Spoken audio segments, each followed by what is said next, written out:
It's never a waste of time to make time for the truth. A moment spent listening and paying attention to the truth can change your life. So let's take a moment for the truth. Psalms 119:84 says, "How many are the days of your servant? When will you execute judgment on those who persecute me?" There are few realities that are more acknowledged than the concept of justice. From the earliest time in a child's life, there is a sense of justice. If a child's toy is taken away by another child, there's an immediate response that such a thing is wrong. There's an appeal for that wrong to be made right. This is the innate sense of justice. Even as when we're adults and we see in the news an obvious wrong that has been done, there's a cry for justice. And in keeping with that point, there should be no reason why it wouldn't come up in this section of the Psalms.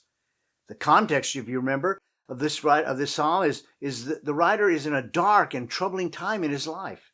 It seems obvious that the topic would come up. And this is where we have what we have in this verse. He begins by asking a question. How many are the days of your servants? If I could restate it, I would say, how many days of this bondage will there be? He's saying, I'm waiting. I'm not giving up, but just how long is this going to be? But what is he waiting for? Well, the verse states it. When will you execute judgment on those who persecute me? The writer wants to know, when is justice coming upon those who are persecuting him? The writer states the offense. These people have been chasing after him in order to harm him.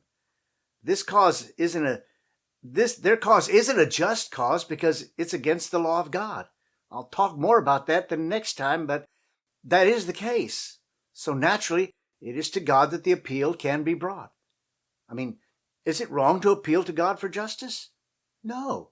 He is a God of justice. Psalm 45:6 says, "Your throne, God, is forever and ever. The scepter of your kingdom is a scepter of justice." It was on the basis of justice that God sent his Son to pay the price for sin. And so the writer has gone to the proper place to ask for justice. Now, personal justice is never to supersede that of the justice of God. Romans 12:19 makes this clear. Never take on your own revenge, beloved, but leave room for the wrath of God.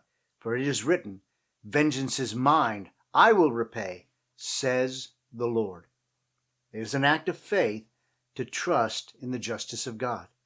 As many have pointed out, the mills of God may grind slowly, but they grind exceedingly fine. Our lives are in the hands of a God who is certain in all his ways. Trust him today, even in trials. It only takes a moment, but it will be a moment that will matter. Thanks for watching and listening to Truth Matters Moment. Also, don't forget to look for our weekly podcast called Truth Matters. It comes out every Wednesday. Catch you later.